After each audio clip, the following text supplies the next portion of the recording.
Diabetes Connections is brought to you by Animas Corporation, providing insulin delivery products for people living with diabetes and part of the One Touch family. And by Dexcom. Take control of your diabetes with the world's first continuous glucose monitoring system that sends glucose readings directly to your compatible smart device. Live life on your own terms with Dexcom. Hey, it's Stacy. This podcast is not intended as medical advice. You know that. If you have those kinds of questions, please contact your healthcare provider.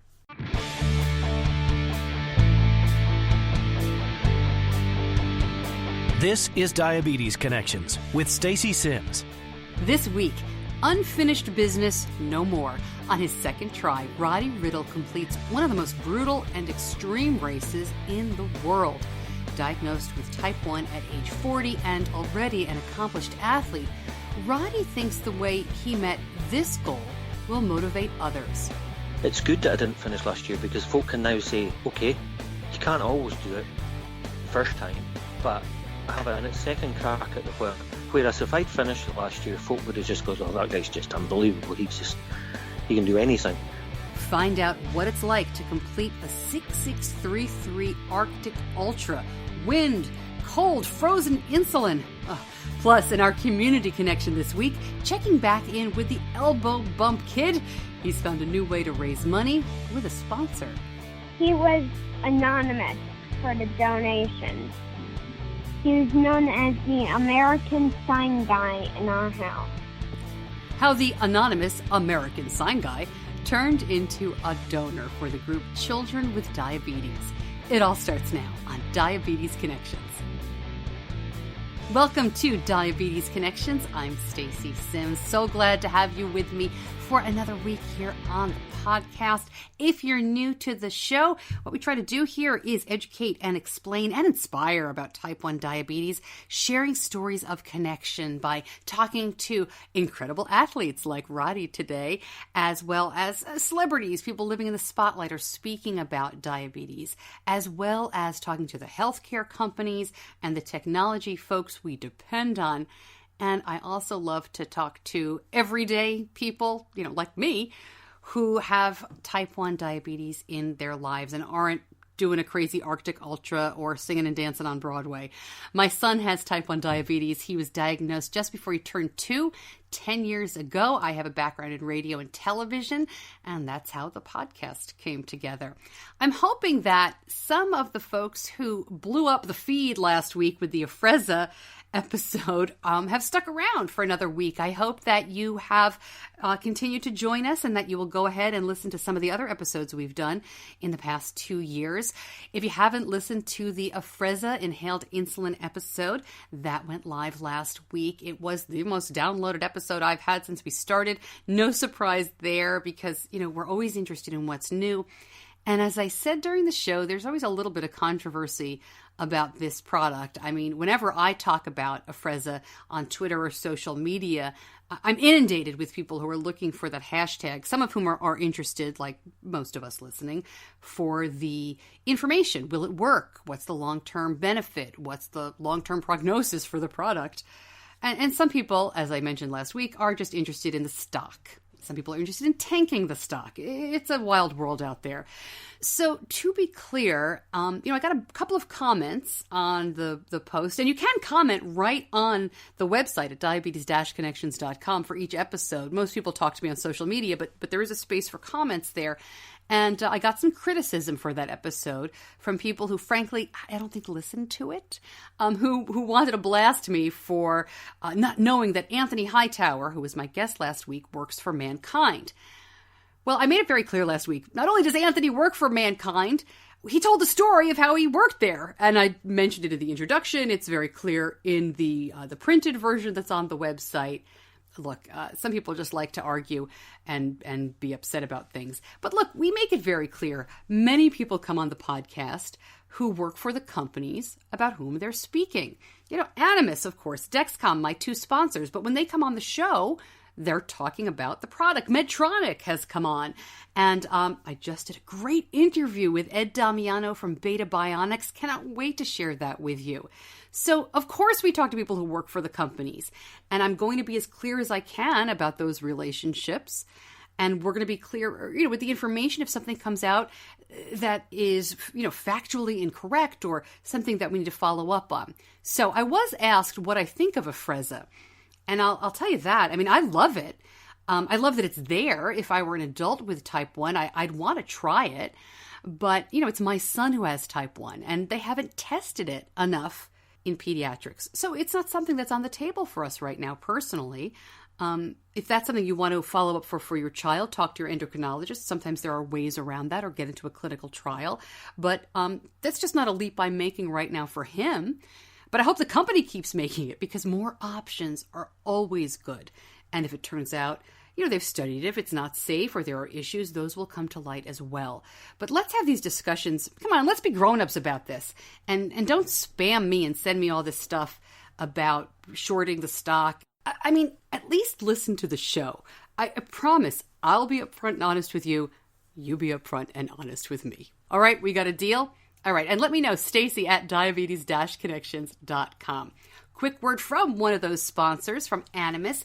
We put a lot of thought into choosing Benny's Animas one-touch insulin pump nearly 10 years ago. It'll be 10 years this summer. And just as much thought each time we decided to stay with Animas One Touch. Our insurance has always covered a new pump every 4 years. So we've stayed with Animas One Touch 3 times now. Why? Well, the product is exactly what we want out of an insulin pump. Animas One Touch offers a choice of insulin pumps, so you can choose the one that suits your individual needs. Customer service is incredible, and Animas One Touch pumps fit my son's very active lifestyle. To find out more, go to diabetes-connections.com and click on the Animas, part of the One Touch family logo. Before I get to the interview with Roddy Riddle, I have a couple of things to ask you. And man, he is just incredible. Roddy spoke to me last year, and I'll link that episode up right on this one. You can go to the helpful links on the website, and I'll link up last year's, because we talk a lot more about his background and his family and, how he handles type 1 when he's not in the Arctic. You can also look in the search box for any episode. The website has a great handy little search box on the upper right. It's right in the middle if you look on your mobile. Piece of cake to find old episodes.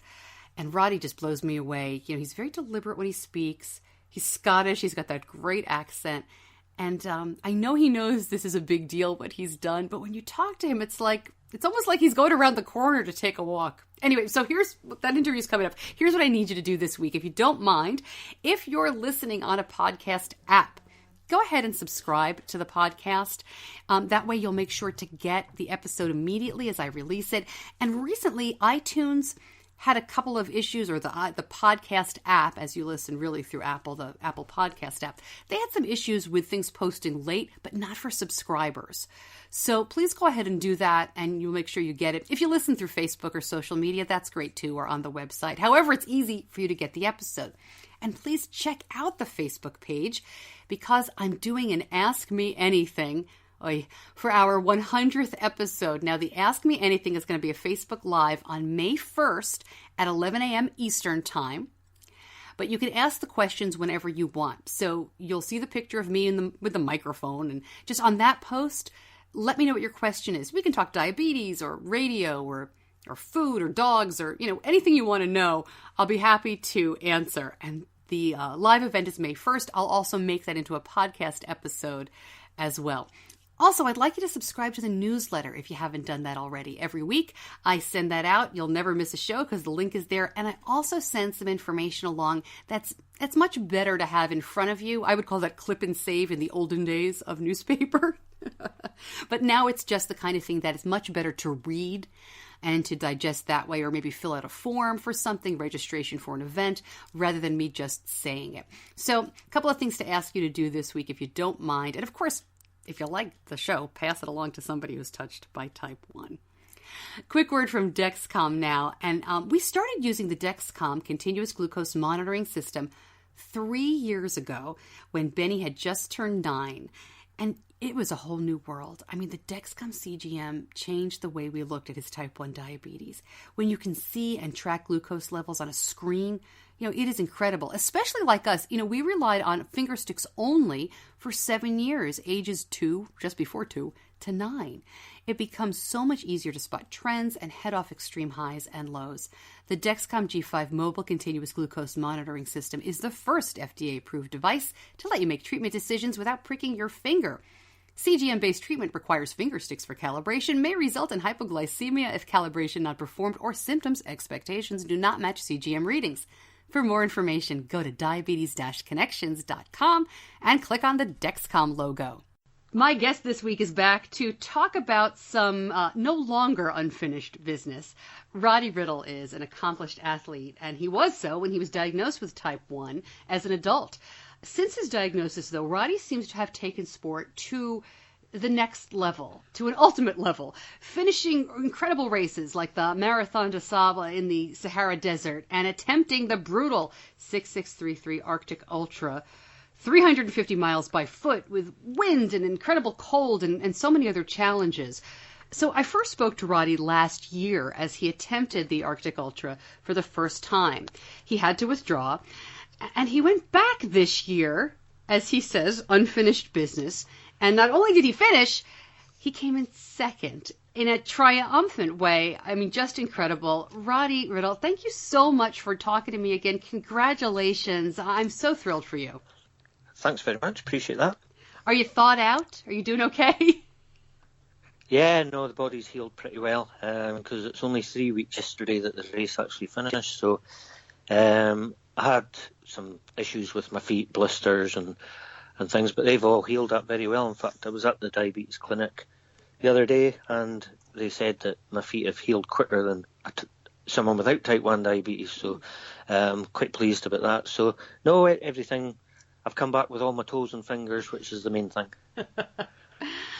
I'd like to direct, as you listen, if you haven't heard my first interview with Roddy, please go back and give that a listen, because we do talk about more of the background, and we'll talk about some of that today, but I mostly want to concentrate on what happened, in the Arctic and how the race went and that incredible finish too, which was just so emotional to watch. But Roddy, tell me about how you prepared differently this year, because I remember when we spoke last year, you can't really know what this race is like until you do it. So what was different this year for you? Main difference for me in the actual race itself was I had a 4-wheeled palk, which is a sledge with wheels. Last year I had a 2-wheeled palk, and the 2-wheeled palk bobbed, and because I had a waist harness, that ended up giving me severe back trouble, which ultimately was the main cause for me pulling out of the race last year.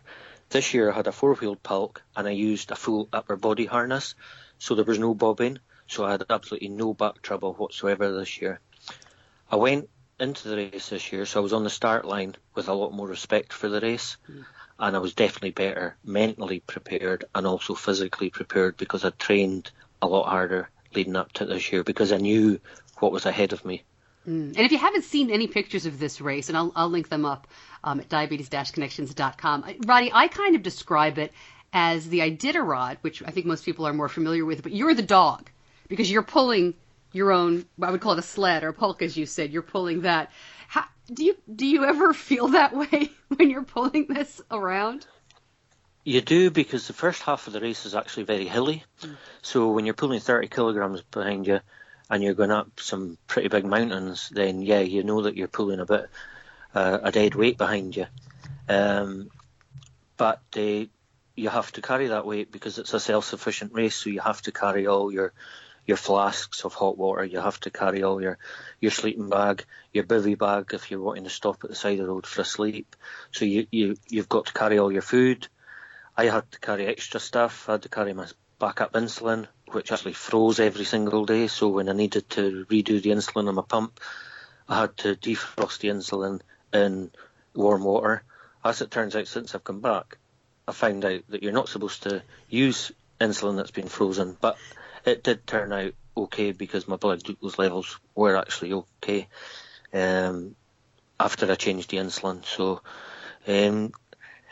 other problems I had, 2 days before the race started, I had a Dexcom G5 CGM, which the receiver decided that it didn't want to work 2 days before the race started.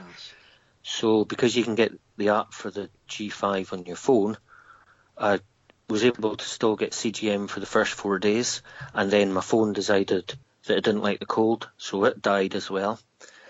Had to go old school, get my blood glucose monitor out, tried to get blood out of my fingers, and the cold was a bit of an issue. But then the test strips, when I put a test strip into my blood glucose meter, they wouldn't read because they were so cold, so I had to put them down the front of my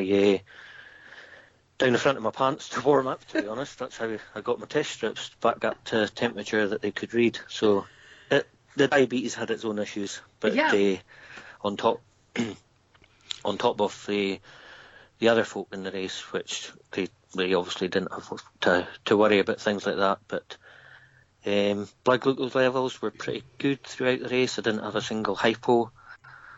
I just had to run a wee bit higher than I like to run in normal temperatures, so I had to run nearer 10 mmOLs, whereas normally I like to be between 6 and 8. So because when it got to 10, it just dropped quite quickly, so I had to just have my blood glucose levels just a wee bit higher than I like to have. But I remembered that from the previous year. And as you listen, if you're thinking 10, he's in as we measure here in the U.S., it would be 180. So it's not super low. Don't worry, he was okay. But Roddy, talk about, if you could, with type 1 diabetes, as you said, you had to worry about that as the other racers did not, which is quite an understatement if you ask me. I want to talk more about the technical side of it, but why do a race like this with type 1 diabetes? Why do I mean, I don't know why anybody does it in the first place, I'll be honest with you. I think you're all a little bit nuts. But why do something like this with type 1 when it does make it so much more difficult? Because when I did the Marathon de Sable in 2013, the whole raising awareness thing was like a snowball. It was just getting larger and larger. So the obvious was to do one in the cold because I'd done one in the hot. So I looked up Arctic ultramarathons, and this one popped up, and I thought, 350 mile, is it too big a challenge? And I thought, well, I've got nothing to lose by giving it a bash. So 2016 was on the start line, didn't get to the finish line.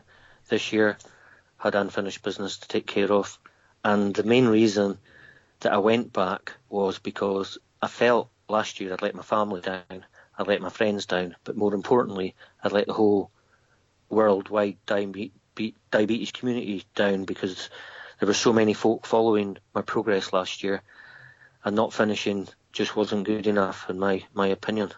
So I had to go back this year and prove to myself that it was achievable with type 1 diabetes, and it turned out good, so I'm pretty happy, to say the least. Oh yeah, but I can't let that go. As a mom of a kid with type 1, to feel like you let the community down, I hope you know that you did nothing of the sort. I mean, trying something like that and having to withdraw is something that could happen to someone who doesn't have type 1 diabetes. Do you have a different perspective on it now? Or are you just such a competitive sportsman? Because you were professional, right? This is what you've always done.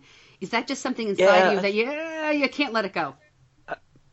I do have a different perspective, because last year I didn't finish. So I think it's quite a good thing that I didn't finish, because when folk do look at me and what I achieve and things, it's good that I didn't finish last year, because folk can now say, okay, you can't always do it first time, but I have a second crack at the whip. Whereas if I'd finished it last year, folk would have just gone, oh, that guy's just unbelievable. He can do anything. But not finishing, I think, will give folk confidence that maybe first time you won't achieve your goal, but you can go back and give it a second crack at the whip and finish it, which I proved to myself this year that it was something that can be done. So that's wonderful. All right, so let's talk more about the diabetes management on the trek here. And I want to also talk about training, but when you were in the race, as you said, the insulin froze, you had trouble getting the test strips to the right temperature.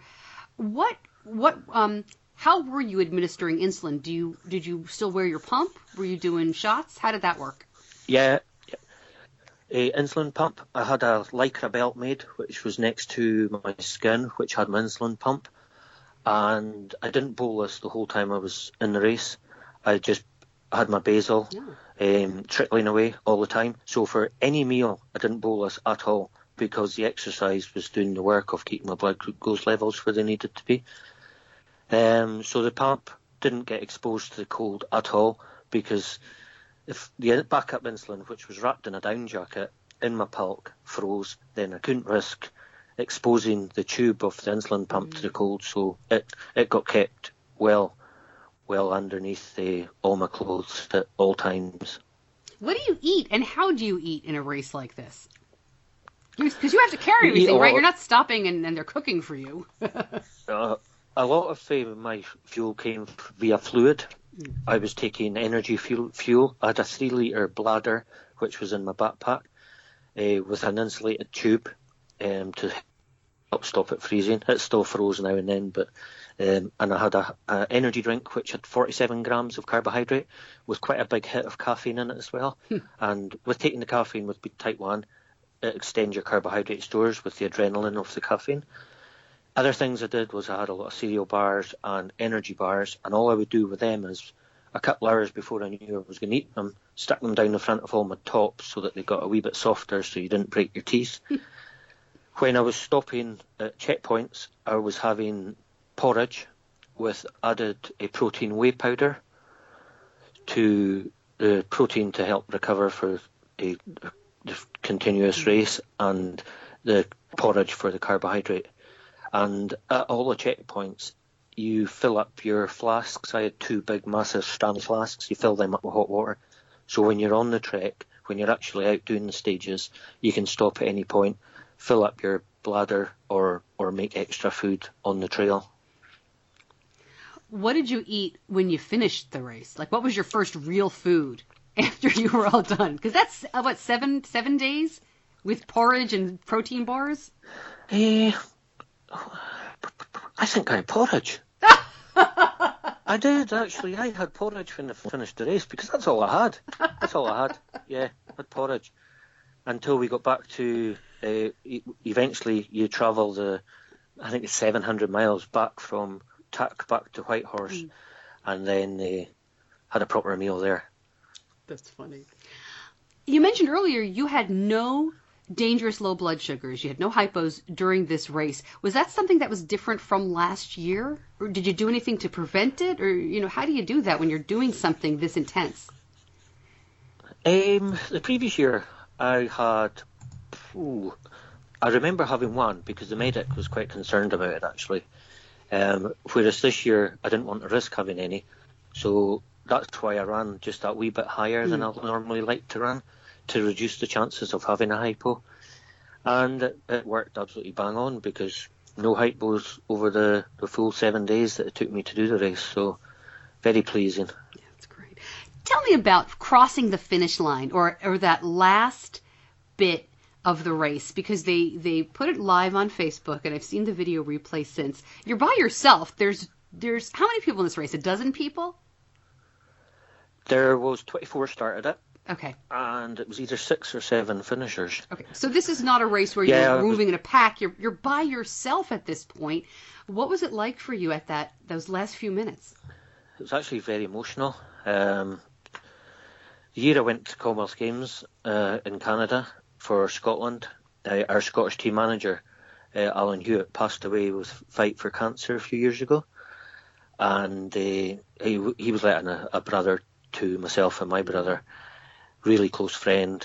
And when he passed away, he used to before he passed away, he used to carry a Buddha, and he used to take it out every now and then and rub its head. So my wife bought quite a big brass Buddha. So I had the Buddha with me. I had quite a few lucky charms that I had from family. And this Buddha I would take out every now and then and have a word with Big Alan up in the sky. And going up the finish straight, I did the worst thing. I took the Buddha out and looked up and thanked Alan for helping me make it through the race. And I just cried the whole way up the finish straight, like a baby. It was quite an emotional finish straight for me. Just knowing that he looked after me throughout the race, it was touching. I think it was a case of a mix of having the Buddha speaking to Alan, and just the emotion of the whole race being finished, it was emotional. I bet. And then someone had the Scottish flag. Is that what I saw? Because you're the first Scot to do this. Yeah, the finish line, the janitor from the school is Scottish, so he was following me the previous year because I had a spot tracker where people could follow my progress. So this year, the whole primary school were following my progress, and going up when I was getting close to the finish line, he's blaring Flower of Scotland out of his car, and he's got the big lion rampant there. So I managed to get a shot of the lion rampant off him to cross the finish line. Then when I got to the finish, you get to use the primary school hall until all the other athletes are finished. And the head teacher from the school, because they were following my progress, asked if I would do a presentation for the P45s who were doing a thing on nutrition, and it just so happened to be on diabetes that day. So about 3 hours after finishing the race, I'm in the classroom doing a presentation on type 1 diabetes. Now, this is a classroom that is right there at the end. This isn't something that you did remotely? No, this is in Tuck, where the village that it finishes in. Oh my gosh, I can't believe that. Yeah, so I had a chance to have a quick wash and then another bowl of porridge and then into the classroom to do a talk. But yeah, it was really good seeing all the wee kids just staring up going, wow. Oh, that's amazing. So that's wonderful. Quite nice. Yeah, it was. It was quite touching. And the fact that the whole school were following my progress throughout the race was nice as well. I did see the pictures of you holding the Buddha. I was going to ask you about that. What other charms did you have from family, if you don't mind me asking? Yeah, my dad gave me a sixpence, which is an old British coin, from the year that I was born, 1967. My mother gave me a bit of lucky white heather, which is Scottish heather. My mother-in-law gave me a badge from the Yukon, an old antique badge from the Yukon. My brother gave me a voodoo doll. And I had my brass Buddha, and my oldest boy, Alistair, gave me a shot of his little blue Buddha as well. So I had 2 Buddhas. Oh, that's great. So I was carrying a wee bit extra that I didn't need to carry, but they meant a lot to me, so it was worth it. I had a picture of my kids as well. I bet. You have 3 children? Yeah, we've got Alistair, who's 13, Isla, who's 11, and Finlay, who's 8. It's difficult for kids to understand sometimes what their moms and dads are doing in terms of perspective, because, you're their dad. That's who, you're the guy I'm sure they have fun with. I know you have pulled your kids on the sled at least once. I've seen that. But what was their reaction when you finished? They had to be so proud of you. They were, certainly, because when I got to the finish, had the access, I managed to get my phone charged back up and get it working, and there was Wi-Fi in the school, so managed to FaceTime home, and yeah, they were all delighted. It was quite touching to see how much it meant to them. That's wonderful. I'm sure they were glad you were safe as well, because that's something that can happen. As you said, 24 people started this race. Not all of them finished this year. Is the most common reason people drop out because of injury, as you experienced last year? Is it also, I've seen you mention sleep deprivation. Yeah, but the main reason for folk is, there's a few of them just weren't going quick enough. So they got pulled from the race. One person had severe frostbite on 2 of his fingers, which, fingers crossed, they don't get infected, because he could end up losing his fingers. So feet problems, feet issues, and just the brutalness of the race. Just folk just can't continue, because it's hard to describe just how brutal it is. And it's not just this. It's not just the severity of the race, it's the loneliness, the sleep deprivation. I did the whole race with 18 hours sleep, and I did the last 120 miles with an hour and a half sleep, so you're not really getting much sleep when you're out there, so it's and some of the straights are 15, 20 miles long, and you've just got to switch off. Well, that's what I was just about to ask, was about the sleep, because I remember, I think last year, weren't you hallucinating because you weren't sleeping enough? Did that happen again this year? I only had hallucinations, believe it or not, with 5 kilometres to go to the finish line. And it was actually Martin, the organiser, came out to say to me, "You've only got 5 kilometres to go." And I said to him, feeling pretty dehydrated. "Hey, Martin, have you got any fluid in the car?" He had a look and he went, "No." And just before Martin came out, the snowbank at the side started to look like people, and they were putting their hands out begging to me. Oh my gosh. And I thought, okay, I'm starting to hallucinate. And because I lost 6 hours hallucinating the previous year, I thought, right, okay, for the sake of 10 minutes, I'm going to go into my palk, take out my flasks, get energy drink in them, and take some energy drink, which I did. And by the time I put my flasks back in, put the harness and everything back on the palk, the energy drink kicked in, and the snowbanks were back to being snowbanks. So for the sake of spending 10 minutes making an energy drink, rather than hallucinating severely like the previous year and losing 6 hours, I actually listened to my body this year and stopped and sorted it out. So that was the only hallucination I had, to be honest. Everything seemed to just click into place so smoothly this year compared to the previous year. So I think you need that to be on your side as well in such an environment. Yeah.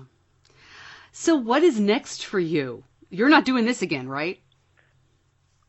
No, I'm retired. It was always going to be my last race, and you're only as good as your last race, so not finishing wasn't good enough. So I finished it, and you're as well stopped at the top, so you're not going to get anything tougher than this. So that's me, retired. Boring life ahead of me, but spend time with the family.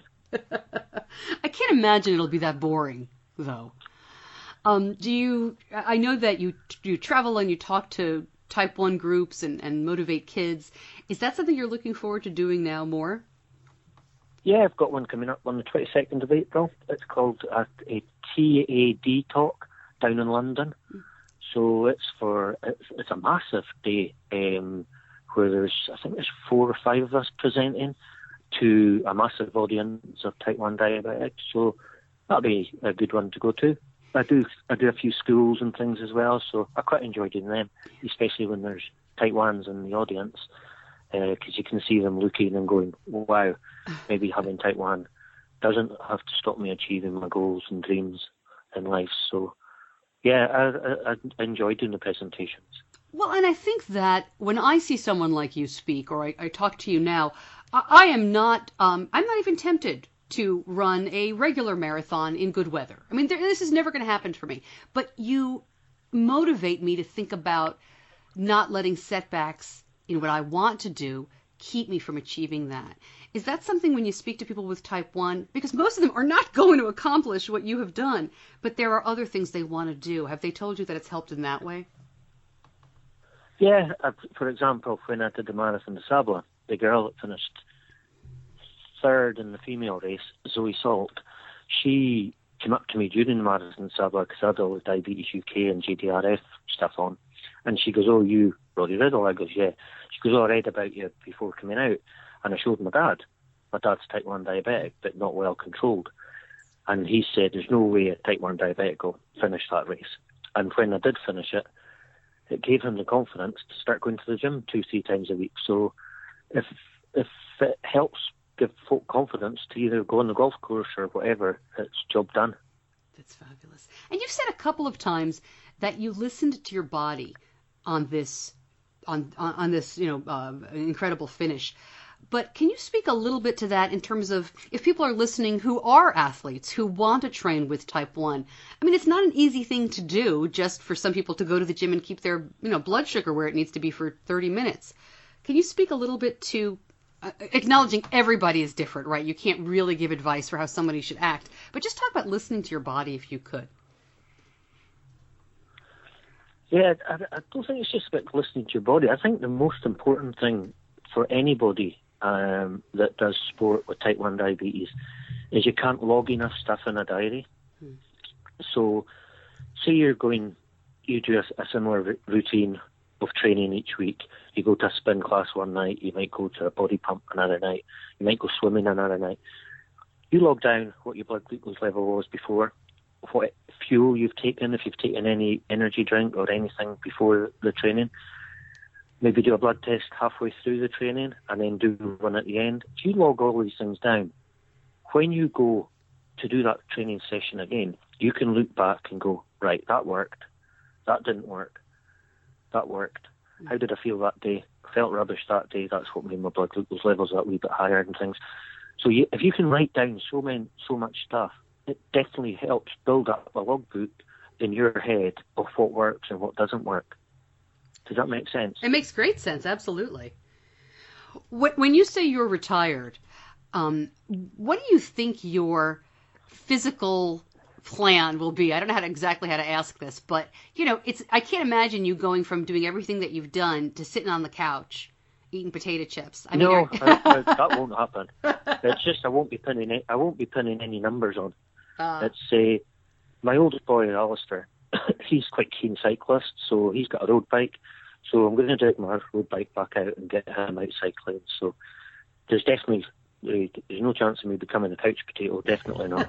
I definitely still plan do a bit of running and do a bit of cycling with the kids. So no, it's there just won't be any numbers getting pinned on. That's funny. So you wear a Dexcom continuous glucose monitor and an insulin pump.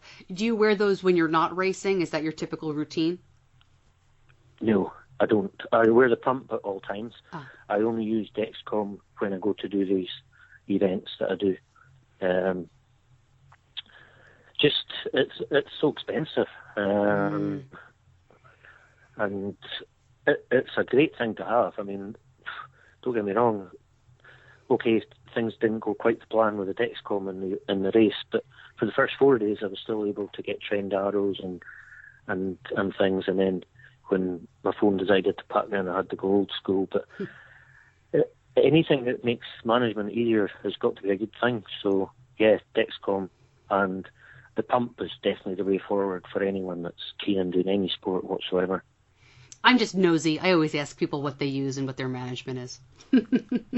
And you mentioned, if you don't mind me asking, you mentioned on Facebook, I saw that you are writing a book.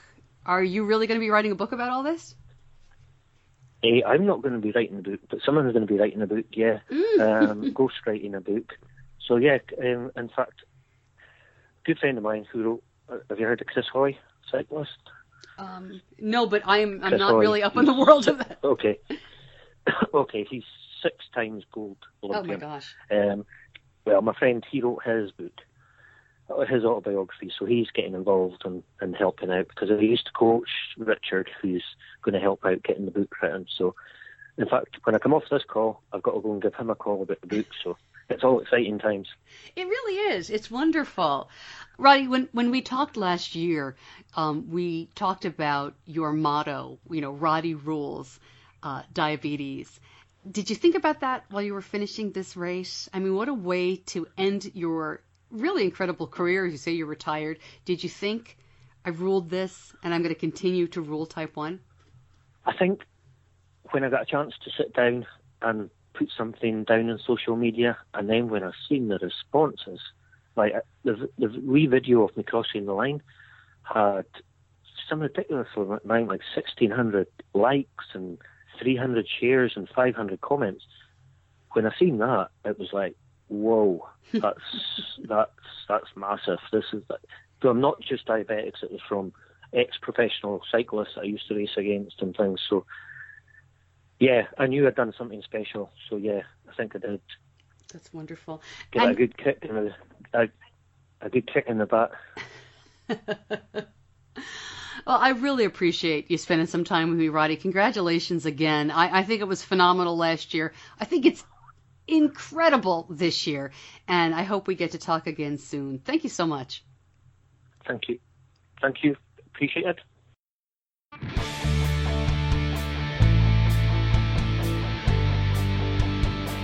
You're listening to Diabetes Connections with Stacey Sims. Pretty incredible, right? Oh, he is amazing. More information at diabetes-connections.com. And I'm going to link up to a beautiful series of pictures that were taken at the Arctic Ultra. It is, as brutal as it is and as barren as it is gorgeous to look at. I'm telling you right now, Roddy says he's retired. We shall see about that. So I'll keep you posted. I love talking to him.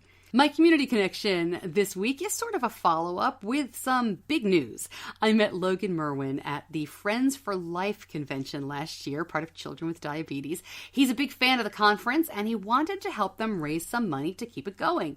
Now, Logan has life-threatening food allergies as well as type 1. And when he was really little, he developed that elbow bump instead of shaking hands to keep himself safe. His first big fundraiser, we talked about it last year, was the Elbow Bump Challenge. And he raises money for several diabetes causes. And now he's found himself a sponsor. The Fueled by Insulin truck will be racing at the end of the month. Now, before we get to the interview, just need to tell you that he mentions a few names here. He mentions Jeff and Laura. Jeff Hitchcock and Laura Bilodeau are the organizers. Jeff is with Children with Diabetes, which is the group.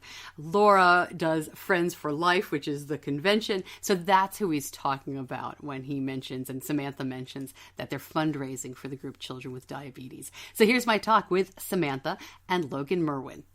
So Samantha, tell me what happened here, because it's quite a step to go from fundraising to I have a sponsor. What happened? Well, interesting you asked that because I was just thinking about how crazy and wonderful it is earlier. So we randomly, through the years, Logan has done some fundraising events. He's put out jars in our town, and our community is very supportive of Logan. But every so often when I put out the JDRF link, for Logan's walk, and most recently his 5K run for the JDRF run team, we'd get a mystery donor here and there. And we never knew, we knew the name, but we didn't know how to track him down. I would try to send a generic thank you card, but JDRF wouldn't give me his email. And then recently, after the 5K, I went to thank my 5K donors, and of course the mystery donor was there, and I had an email this time. So I had outreached him to say thank you, and I got an email back, and, we had just started chatting, and not much, at that point, but I had posted another post on our town Facebook group shortly thereafter that, because Logan was doing another fundraiser for this wishing well at our grocery store, and I was contacted by him after that with the potential sponsorship opportunity for the race truck. We met up with him, and, we had a meeting, and, then we brought it over to Jeff and Laura to talk about it. Logan presented it to them, and, I guess the rest is history at this point. Wow. So the mystery donor. So the driver, his name is Tony LaFaux, and he was our mystery donor, and he's a volunteer firefighter in our town, as well as he owns a local company, not in our town, but in a surrounding town. And he's our mystery donor. And, on the side, he used to race, I don't know if he used to race cars or trucks previously, but he stopped a few years ago. And now this year he's starting again and building a truck from the ground up. So he decided, instead of getting sponsors this year, because he's starting kind of late, he wants to be a sponsor, and who better than Logan, who's always, out there trying to, raise money for his nonprofits. Has Logan met Tony? Has he been out to see the trucks and stuff? Yeah. So Tony had, after Tony had emailed about the opportunity, we had met up with him. We went over to where they were building the truck, and we met with him on a Sunday, to get the information from him. And he was finding out a little bit more about us and, why we fundraise, what we fundraise for, a little bit more about type 1 and Logan in general. It was a great conversation. We were there for a really long time. And then Tony went downstairs to meet the guys who were working. Logan went downstairs to meet the guys who were working on the truck. And then, we had all talked on email, the following week. And then Logan went back again last week to check on it. Right now the body is out being painted. And, they're just working on it. And, we're hoping that it's done in a few weeks. And his first race is on April 29th. That's great. That's great. Was Logan into racing or anything like this before Tony LaFoe Racing got involved? Well, it's funny you say that because, you have children. And, when Logan was 2, he would go to sleep with Hot Wheels in his hands. And I couldn't pry them out for anything. Yes. And at 4, pretty much the same thing. And we kind of got rid of it for a while for Legos, but they were always here. Like, it was never like, Mom, get rid of my Hot Wheels. I'm done with them. And, the past maybe 6 months or so, he's been really into cars again. He's always been into like the classic cars and stuff and knew a lot about cars. He did a study for school actually last year on how many cars are in our town, the types and models and stuff. And he did like a survey in the town center and like compared it to the town grand list to see which one was more accurate. It was hysterical. So he's always kind of been into cars. This is just kind of putting it over the top. Like it's going to be obsessive at this point. Wow. So it's a very good fit for Logan. How's he doing? I know we talked to you guys previously because he doesn't just have type 1. He's got very serious allergies as well, which is where the elbow bump came from. How is all of that doing? Has the situation changed? And forgive my ignorance with allergies. Yeah, no, nothing has changed. I wish it did. Yeah. But nothing has changed. It's just a part of his life, kind of like the type 1. He was born with type 1. He had it. He was diagnosed at 17 months, so he doesn't know anything different. The allergies came at age 3, so it's kind of around the same. He just doesn't know any. He doesn't know any other life. Mm-hmm. I know that a lot of times friends will say, "Oh, is he going to outgrow the type 1?" Which we all know, nobody's going to. But is there a chance that he could outgrow or get better? Or, will the allergies improve at all? Or is it the kind of thing where it doesn't change? Absolutely. Yeah, absolutely, Stacey. Yeah, actually, he used to be allergic to peanuts, and he outgrew that one. Yeah.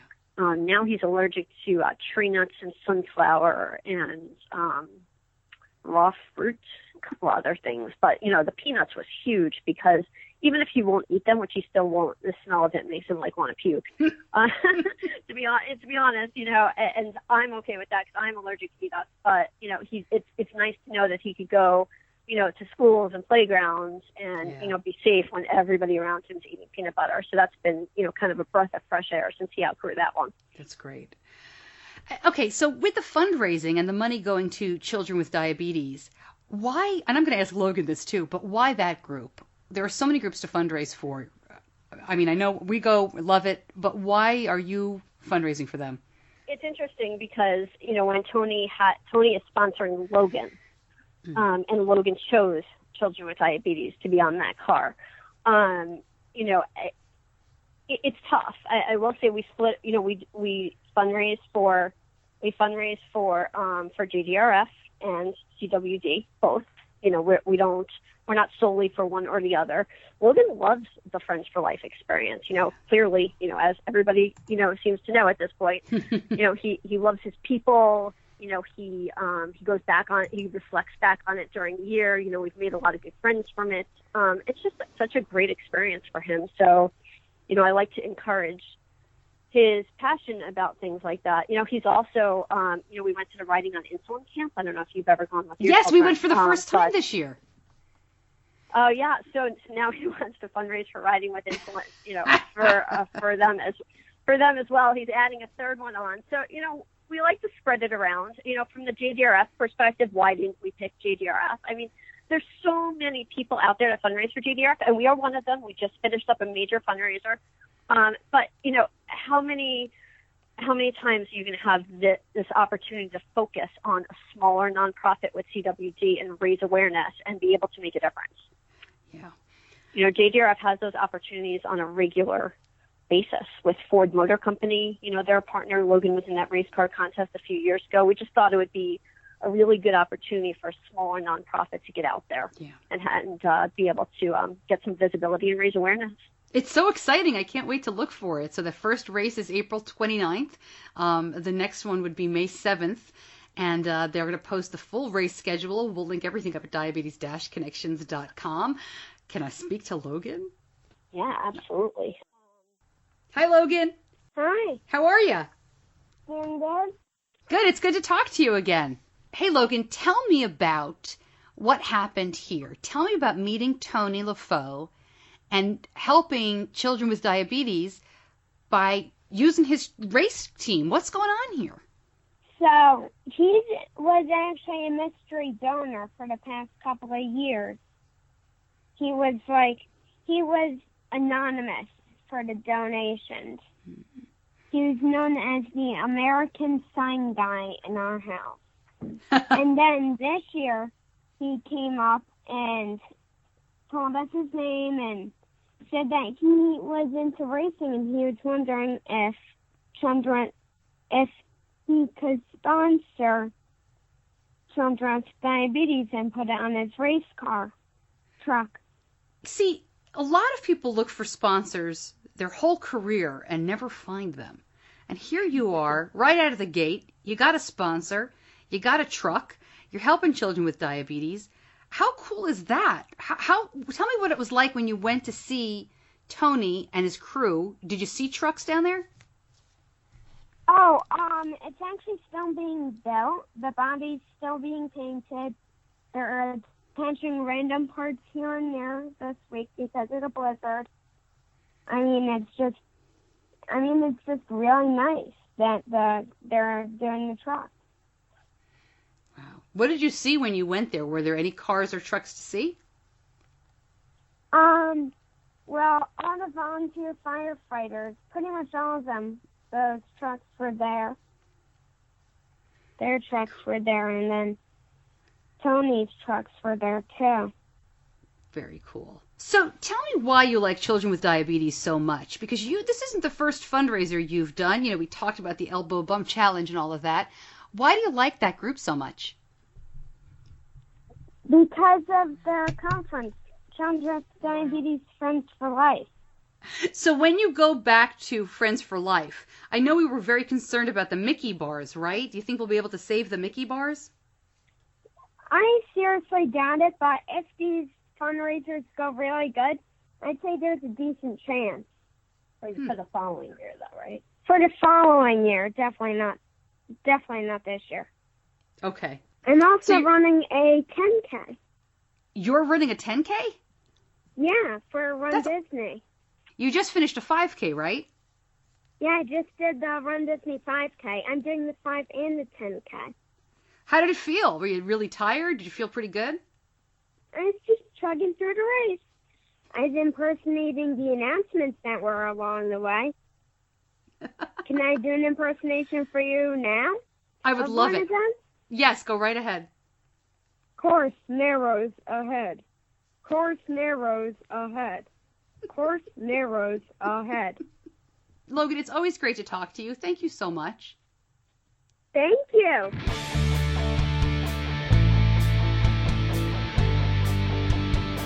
More information from Logan and Samantha, you can go to diabetes-connections.com.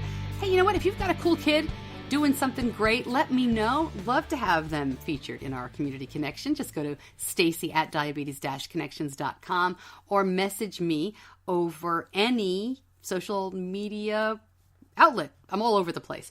And I am giving the closing keynote this year at the Children with Diabetes Conference. I'll tell you more about that as it gets closer. It's in July in Orlando. It's always such lovely weather that time of year. But it'll be great. I hope you're going. And if not, I'll be talking about it. And I'm going to be making part of that keynote available too, because it's all about making connections in real life, which is my passion even before I started the podcast. That's why the podcast is called Diabetes Connections, because that's the presentation that I love to give. Anyway, if you have any questions about the episode this week, please go to the website at diabetes-connections.com. As usual, everything is all linked up under the Helpful Links tab that each episode has. Hey, I know your time is really valuable. This was a longer episode this week. I appreciate you spending some of that time with me.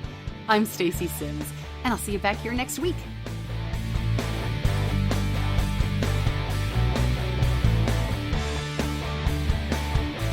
Diabetes Connections is a production of Stacy Sims Media. All rights reserved, all wrongs avenged.